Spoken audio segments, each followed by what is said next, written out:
연애 그 리얼리티 쇼가 엄청 잘 돼요. 솔로 지옥 있죠? 우리나라 솔로 지옥이 미국에서 엄청 히트했다고. 20대 초반, 20대 후반, 30대 초반은 그걸로 연애를 대리만족하고 상대방 연인의 심리도 이해하고 이렇게 돼. 이 컨텐츠는 시장은 오래 갈 거예요. 남녀가 이렇게 다른 생각을 하는 한. 오픈 현실이죠, 이게 지금.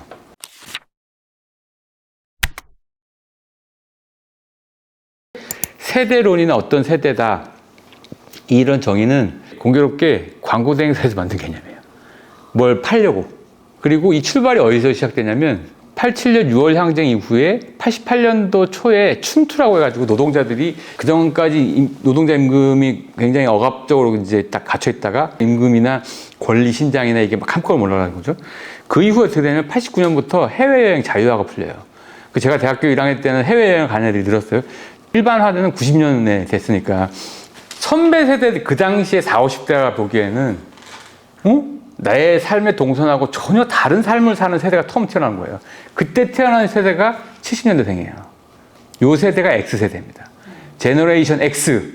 니네 세대는 정의할 수가 없어. 그래서 세대론의 시작이 그때 X세대의 시작인데 공교롭게 그거를 미국의 어떤 한 소설가가 그 표현을 제너레이션 X라는 표현을 써가지고 X세대가 됐고 X세대를 하려면 그 위에 세대 정의해야 되잖아요. 그 위에 세대가 뭐였냐면 원래 베이비 부모에서 엄청 많이 태어났으니까 많이 태어난 세대 이거였는데 우리나라에서는 야 이거 산업화 세대라고 지을까? 그다음 X니까 그 다음 세대는 또 Y라고 지을까? Y는 2000년생 왔다 갔다 하니까 이걸 밀레니얼이라고 지을까? 그 다음은 야 얘네랑 또 다른데? 그럼 Z? 근데 사실은 X세대부터 출발해요. 그리고 이 70년대생 X세대를 이해하는 게 세대론의 가장 출발인데 이 세대의 특징이 뭐냐? 자녀들한테 친구처럼 돼. 요것도 처음 나온 거예요. 그 70년대생 바로 밑세대 있죠. 60년대생은 자녀와 불화가 심해요. 근데 이 70년대생 자녀인 Z세대들은 부모랑 맞먹어. 친구로 알아. 여기서 많은 트렌드가 태어난 거죠. 그 세대론의 가장 출발을 X세대를 이해해야 됩니다. 이 세대야말로 아주 혁명적인 라이프 스타일을 가졌던 지금 TV나 광고를 봐도 전혀 촌스럽지 않네. 뭔가 좀 달라요, 그 사람들은. 지금도 삶의 주도권을 가지려고 굉장히 강하게 주장하는 세대고, 지금 뭐 직장이나 현장에 가보면 뭐 조직 안에서 의사결정, 가장 중요한 의사결정 하고 있는 세대가 주로 X세대죠. 청년 세대를 이해하는 게 트렌드 전망할 때 되게 중요합니다. 왜냐하면 트렌드 교과서에 나와요, 그거는. 헬릭 베일가드라는 사람이 트렌드를 읽는 기술인가 뭐 해서 다뤄야 될 몇 가지 집단의 LGBT 그룹 있죠? 레즈비언, 게이, 바이섹슈얼, 트랜스젠더. 사람들의 취향이 독특하잖아요.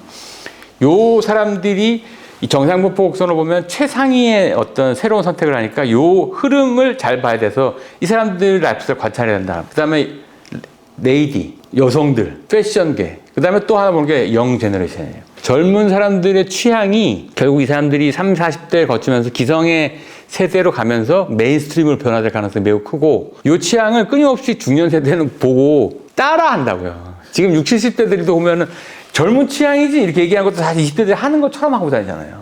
청년 세대를 이해하는 게 굉장히 중요해서 매년 다뤄야 될 가능성이 있는데 이 취향이 고정화되고 이 청년 세대의 경험들이 이후 세대의 상당히 많은 부분을 설명하기 때문에 예를 들어 그 제로 다이먼드 교수가 대변동이라는 책에 보면 총균세 쓰신 그 저자 있잖아요. 독일에서 1945년생을 되게 독특하게 얘기를 하시는데 독일에서 1945년생들이 부모 세대를 완전 치받았던 세대에다가 68혁명을 만들었던 이 세대의 경험 때문에 굉장히 이슈나 사안에 대해서 여전히 진보적인 태도를 2020년대 현재에도 가지고 있어요. 70대 후반인데 청년 세대의 그 강렬한 경험이 평생을 지배하는 건데 예를 들어서 인지심리학의 실험을 보면은 우리는 어떤 이성적인 텍스트를 기억하는 게 아니라 컨텍스트를 기억하거든요. 어떤 식의 정보가 저장이 되려면 여기에 감정이 가 있어야 돼요. 감정을 기억하는 거예요. 근데 감정이 청년 시대 가장 막 진폭이 오르잖아요. 그때 여러 가지 경험들이 압축적으로 기억에 굉장히 오래 가는 거죠. 그래서 청년 세대를 이해하는 게 중요합니다. 그 사람들은 근데 40대가 됐을 때 그 예전에 여전히 청년 시대에 가져있던 87년과 93년도 사이에 있었던 그 사회 격변동 그 경험들을 여전히 가졌겠죠. 제가 보면 그래서 40대들은 보수 진보의 정치적인 구도로 봤을 때 보수화되기 쉽지 않아요. 70년대생이 50대로 가죠? 50대가 진보적인 세대가 될걸요? 이게 이제 세대론의 전제를 깨는 하나의 사건인데 되게 중요한 사건이고 지금 한국 사회 20대를 이해하는 되게 중요한 키인데 이걸 어떻게 설명해야 되냐? 굉장히 중요한 숙제를 주셨는데 세대론을 이해하는 전제가 그런 거예요. 한 세대를 같은 나이 또래 사람들이 정치, 경제, 사회, 문화적으로 같은 시대 학교도 다녔고 하니까 비슷한 경험들을 했을 거다는 전제에서 그 세대는 이럴 거야 이런 식의 판단을 하잖아요. 근데 지금 20대는 그 설명이 불가능하죠. 남녀가 너무 다른 차이니까. 그런데 공교롭게 이 두 남녀 20대 남녀를 설명하는 되게 중요한 키워드가 있어요. 부모와의 관계입니다. 부모와의 관계는 둘 다 지금 물어보면 20대 남자들은 20대 여자들은 물어보면 지금 부모와의 관계 좋다 80한 4, 5% 이상 나와요. 엄청 높은 거예요. 부모와의 관계가 되게 좋잖아요. 게다가 경제적으로 의지하고 있잖아요. 이렇게 되면 부모의 가치관을 상당히 수용하는 형태로 진행이 됩니다. 20대 남성들이 가지고 있는 보수성이 거기서 생기는 거예요. 부모가 가지고 있는 세계가 생각보다 살기 편해. 20대 여성들이 가지고 있는 진보성도 여성들이 부모가 인정해 주는 거예요. 20대들은 각자의 삶대로 이게 강해요. 이 개성을 보통 인정받지 못하고 이 개성이 기성세대와 충돌로 튕겨나와요. 그러면서 자기만의 세대가 되고 30대, 40대 이제 뭔가 스스로의 주도권을 일상하고 부딪히면서 만들어 가잖아요. 점점 더 사회 구조대로 조각화되고.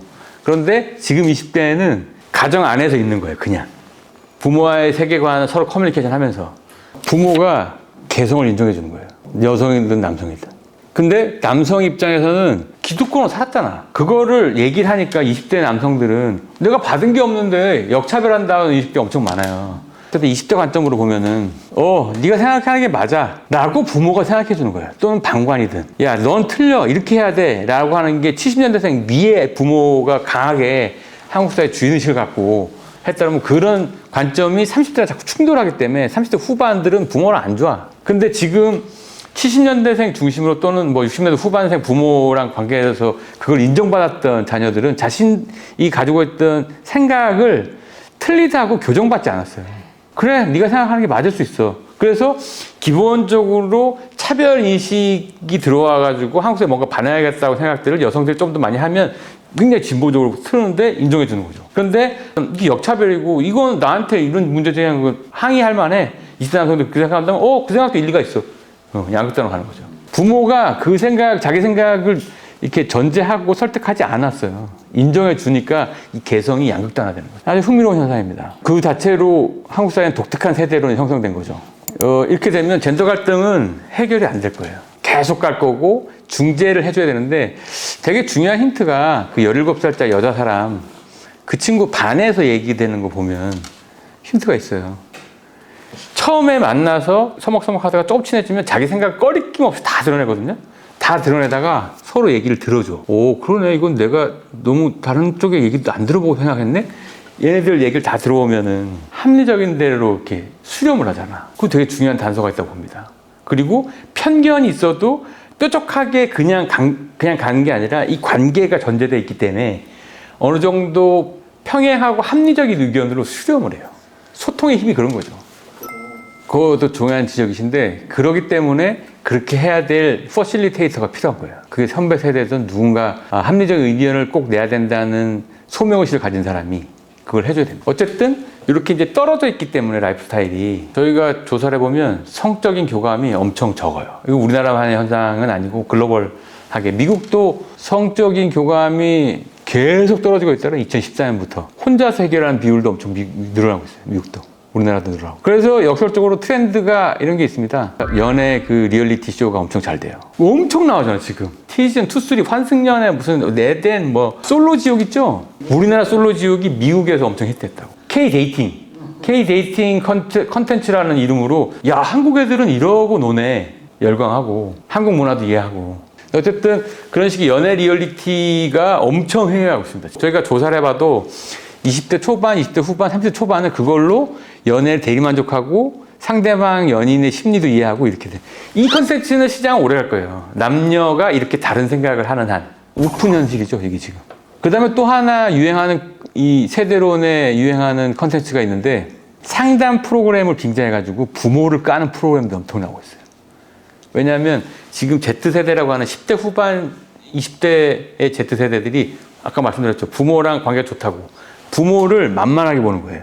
50대인 10년 전만 해도 부모가 문제가 있어도 그렇게 신비적 권위의 대상이니까 부부관계 아니면 잘 못 간다고. 외부에 드러나기도 힘들고 인간적인 결함이 있다 해도. 근데 얘네들은 꺼리낌 없이 팟캐스트나 뭐 이런 데 엄청 내고 있어요. 예, 요것도 되게 중요한 트렌드입니다. 이 콘텐츠가 엄청 잘 되고 있어요. 트렌드는 기본적으로 당위를 전제하지 않아요. 이건 이렇게 돼야 된다. 이건 저렇게. 그게 아니라 지금 흐름이 이렇다. 젠더 갈등을 이용하고자 하는 사람도 정치 세력들이 있겠죠. 아니면 뭐 이 상황을 더 극단화해서 이용할 사람도 있을 텐데 안타깝지만 그럴 수 있는 것도 이 정보가 제공을 해요. 이렇게 살면 안 되는데 라는 식의 문제인식을 가진 사람들이 합해서 뭔가 해야 된다 그러면 아까 말씀드렸던 17살짜리 여자 사람이 얘기해줬던 그 교실의 하나의 되게 중요한 에피소드. 극단적으로 주장들을 다 꺼내놓고 합리적인 방향으로 얘기를 다 꺼내놓고 할 수 있는 공간과 시간과 퍼실리테이터가 있다 그러면 합리적으로 수혈될 거예요. 그 공간과 시간과 이런 것들을 마련할 준비를 하시는 게 좋겠다. 이런 말씀 꼭 드리고 싶습니다. 이게 아웃풋만 강조하는 회사가 아니라 관계나 이렇게 화목한 조직 문화를 추구하시는 리더분이 계신다면 항상 이걸 염두하고 퍼실리테이팅을 누군가 해야 되고 그 다음에 결국은 자기 있는 것들을 다 꺼내놓고 얘기하다가 보면 합리적인 방향으로 수렴할 거다는 전제에서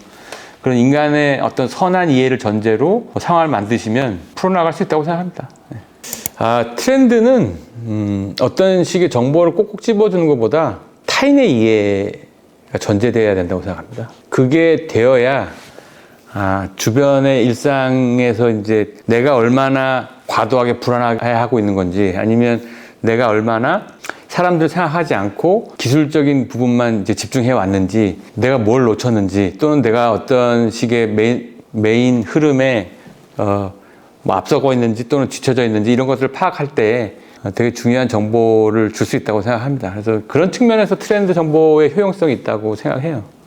타인의 삶을 이해하는 노력. 여기에 끝에 또는 출발점에 트렌드에 대한 이해가 있다고 생각합니다.